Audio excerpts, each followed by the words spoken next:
Yo, it's Elut, and welcome back to my Forced Units Only hard mode run of Radiant Dawn. This is Part 3, Endgame. So the longest part of the game we are about to finish. This map is a route map in feeling. It's not technically a route map, but it does feel like one. And I'll get into the details of that once we start. The forced units that we have on this map are Ike, Sigrun, and Ranulf. So Tanith is no longer forced from this group, which is fine. She wouldn't do anything anyways if she was, but it's whatever. So we just give Ike some combat skills, and it's fine.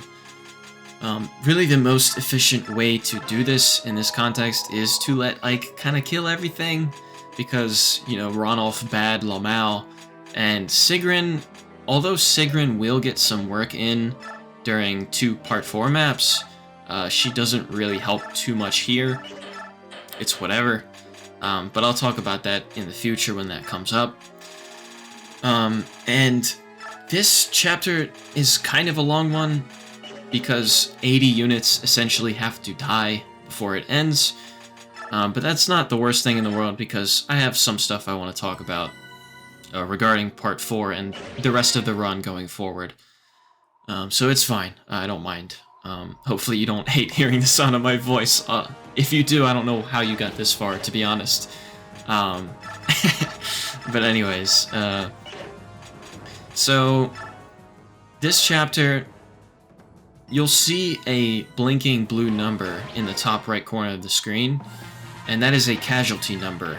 Once someone dies, you'll see it. You won't see it right now. Actually, you will. Yeah, the blinking 0 there, in between moving units and stuff like that. And once that number hits 80, the map will end. If a red unit dies, an enemy unit dies, that number will go up by 1. And if a green other unit dies, that number will also go up by 1. So this is like about the only time I can think of in all of Fire Emblem where you're actually cheering for the green units to die, instead of like hoping they stay alive from some brutal scenario, you know? So that's like kind of good. It does make it go faster. It's kind of nice, and there's really no penalty for it that I know of. Maybe there's like a bonus XP thing. I don't really remember. It's not that important for this kind of run anyways. But yeah, so that's this map in a nutshell. As I said, Ike is just gonna kind of go burrow and everything. We like that. You know, I'm an Ike solo run fan. No problems here. No complaints. And this gives me sort of an opportunity to talk about my plan for the Part 4 chapters, the Part 4 videos. And essentially, the Endgame chapters, like the Rebirth 1 to 5, is going to be business as usual. You know, the standard format of me talking over the gameplay. As well as Part 4, Chapter 5 is going to be the same as usual, which is the Izuka map, if you don't remember off the top of your head. But Part 4 Prologue through Part 4 Chapter 4, I'm going to be switching it up slightly, by like speeding up footage and things like that, simply because they are really long route maps, and a lot of people don't like Part 4. I personally don't really mind it, but it is the longest part of the game per chapter, if that makes sense. Like, Part 3 is the longest segment of the game, objectively, but chapter to chapter, Part 4 is very, very long. And can drag on if you let it. So I want to make those videos still fairly enjoyable to watch, and I want to keep the pacing up as much as I can, because that really bothers me. You know, I can't in good conscience put out a video that is like has a lot of empty space, you know, or like has a lot of sections where I have nothing to say because I've already told you what's happening for the whole thing, you know. I don't like that, and I hope that doesn't bother too many people going forward, like having sped up gameplay footage. I've heard that bothers some people, but I don't know why it would in the correct context. But anyways, I'm going to be doing that a bit. There's only one chapter where I cut out like a fairly sizable chunk of the chapter, And the only reason I do that is because it's the desert map, and that map is especially long compared to the other ones. And the only part I cut out is like you'll see a lot in that map, spoiler alert, that it's a lot of like combining for kills and like playing kind of slow. And it's just kind of like more of the same. Like, you get the idea. I don't need to show you all of that. But I'm still gonna keep in like the essential things, the interesting things. I'm still gonna talk about everything that I need to talk about. So I hope that's cool. The only times I've really felt that way up to this point were Part 3, Chapter 8, I believe that's the right number, where I made like just sort of a joke out of it, where I was like, oh yeah, Ike killed everyone in one hit, lol. And that was just because, you know, like that's what the map was. Like, Ike did just kill everything very slowly with like very little risk. It just took a long time. So I figured I'd make a stupid joke about it instead, you know, and I figured that wouldn't grind too many gears. And then the other time was Part 3, Chapter 10, because that map was long, and again, the strategy was very, very simple. It was very unga bunga, and I could explain it in like a minute. So, you know, again, I hope that's okay. I hope that doesn't bother anybody, but that is the plan. The reason Part 4, Chapter 5 is standard is because we do it in 3 turns, which is kind of nice. That's actually the standard way that I play that map nowadays, because I just think it's like a little bit funny. Just having Tabarn and Nalencia just three turn the map is kind of funny. So yeah, that's the plan going forward. But for now, we're just clocking Zyhark, I guess. That poor guy. He is unequipped because we took his items off from before, but Ike one-shots him anyways. He could have the most broken weapon equipped and it wouldn't matter. That dude is still dead. The only other thing here that you do have to be aware of is there is a sleep staff, as you just saw, which has 3 uses. They tend to prioritize the Laguz units. The exception I've seen in multiple playthroughs of this game is they will go for Har if Har is on the field, because his resistance is really bad. And our Ike here does not have excellent resistance, but it's not the worst. Like, we gave him a talisman and he is capped out and all that stuff, so that does make things a little easier. We will have to deal with a few sleep staves going forward in Part 4 with Ike, but here it's a non-issue, which is pretty cool. But yeah, and as you've probably seen, one thing I like about this map is the sort of story integration with it. Because when I first played this map, you know, it has this sort of mysterious quality to it. You know, you see that number going up as people die, you're like, what's happening? It's like, everything's like sort of coming together in this really chaotic way, and it's kind of confusing. And it's kind of cool watching the build-up, because when you hit certain number thresholds, like, things will happen. Like, I think at 15 deaths, Ranulf was like, oh, geez, I'm dizzy. Like, I can't see straight. And then at different sort of benchmarks or whatever word you want to use, at different number values, you notice things happen. Like, you saw the Sonic-y conversation earlier. At a certain point, Micaiah and Soth will leave, and things like that. It's cool. I like this chapter a lot for that. But once, yeah, right now Micaiah leaves. But once you sort of know that stuff, this chapter does become a little bit boring. The only real incentive in a normal run would be to get some last-minute experience for the Grail Mercenary crew. But usually I find, even on hard mode, most of the units I plan on using for the rest of the game are pretty stacked by this point. You know, there's Ike pretty stacked by this point. And normally I have, like, Mia and Shinen promoted already. Har is probably tier 3. I would doubt that he wouldn't be tier 3 by this point. So, you know, normally we're chilling.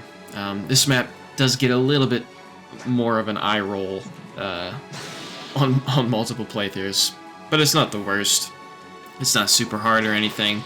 the worst part about it is watching the green unit phases and things, but as I said, you know, a sort of unexpected boon is watching them die and knowing that the map will end faster, which is kind of funny. Screw them green units, am I right, fellas? But yeah, that's pretty much all I really need to say. As far as like true gameplay things and stuff about Part 4 going forward. I am excited for Part 4. You know, despite what I said about, you know, certain parts feeling like they drag on a little bit, but I think I'm making it in a way that's still like fairly watchable, at least in my opinion. I'm very aware of that sort of thing. So, yeah. I'm glad you made it this far. I hope you're enjoying yourself. It's cool if you are, you know. Appreciate it, as always. Yeah, I guess for the rest of this, I can just kind of talk about whatever's on my mind. I mean, fuck. We're here for another 36 kills or something. They'll go by pretty quick, but I'm deliberating over what I want my next sort of Let's Play to be on this channel, like the YouTube Let's Play, because I have a hard time really making up my mind about Let's Play content, because on the one hand, I kind of like it, because, you know, having an ongoing series as a viewer and as a creator is pretty enjoyable. You know, I like having a series to look forward to on other channels that I watch, as well as, like, as the creator, I enjoy, like, if I don't have any pressing ideas for a video, it's nice that I have a series that's ongoing. It's like, hey, if I don't have anything that I have to work on right now, it's like, yeah, I'll just make more Radiant Dawn Forced units, you know? It's kind of nice. But at the same time, I don't know that it's always, like, the best, because if I'm doing a Let's Play and, like, one person that's subscribed to my channel is like, oh, I'm not really interested in that, then that's, like, you know, 30, 40 videos or whatever that I'm making that person's not gonna watch. Whereas if I'm doing, like, you know, goofy videos or highlight videos of, like, stream stuff, funny stream stuff, then it's, like, I feel like that's more instantly watchable to the average person. So I don't know. I've been thinking about, like, doing a Thracia Iron Man or something. I don't know if I want to do that on stream, because we're about to finish FE4. I don't know if I want to do it as a Let's Play, so that I have more Thracia stuff, because if you don't know, I love Thracia. That game is awesome. I just love playing it, so I think about it every day. It's so fun. But yeah, I don't know. I don't know. If you have a preference or an idea or something, feel free to throw it out. You know, I have the ability to read every comment. I do appreciate reading those comments. All that stuff. We'll see. Because I started a Conquest Lunatic Blind Iron Man. I guess that was like a few months ago now. Because I played Revelation on stream and it was fucking awful. It was my first time playing Revelation and I hated it. But I was revisiting Conquest because I don't have the highest opinion of the Fates games, and I wanted to give Conquest specifically like another fair chance, and I still plan to. And I started to do a Lunatic Blind Iron Man of that game, and I was having fun, but I just sort of dropped it because of making this, and then doing the Ike solo run of FE9, and then streaming and all these other videos, and now I'm playing Overwatch again, so there's videos for that I want to make. So it just kind of took a back seat, I guess. I want to keep doing it, but I don't know if I should start fresh at this point or just go back. It would feel kind of weird going back, I feel like, but maybe not. Maybe that would be part of the funny of it. You know, it is what it is. I also want to try Project Ember, the FE6 hack, because I really like FE6 as well. Rip Jill, by the way. Top 3 Tellia's characters, rip in peace. I'm so sorry. Ah, that hurts. That hurts. Base level Jill just getting one shot, that hurts. But anyways, I do want to play Project Ember as well, and I don't know if I want to do that on stream or as a YouTube Let's Play either. I think either one would be pretty fun. The only thing with that is, like, I feel like unless the concept is a blind, punishable kind of Let's Play, like a blind Iron Man, like with Conquest, I feel like a Let's Play is better if you know what you're doing. Because I feel like watching a Let's Play of someone who's playing the game for the first time tends to take really long for some reason. I don't know why, and a lot of times I feel personally like it's less interesting. So I don't know about that. Maybe I'll just do Project Ember on stream and I'll do Thracia Iron Man as a Let's Play. I don't know. But we're about to wrap it up here. So thanks for watching. As always, I will see you in part 4. I appreciate the comments. I appreciate the watch time. I hope you're having fun. So yeah, until then, take care. Peace out. Thanks.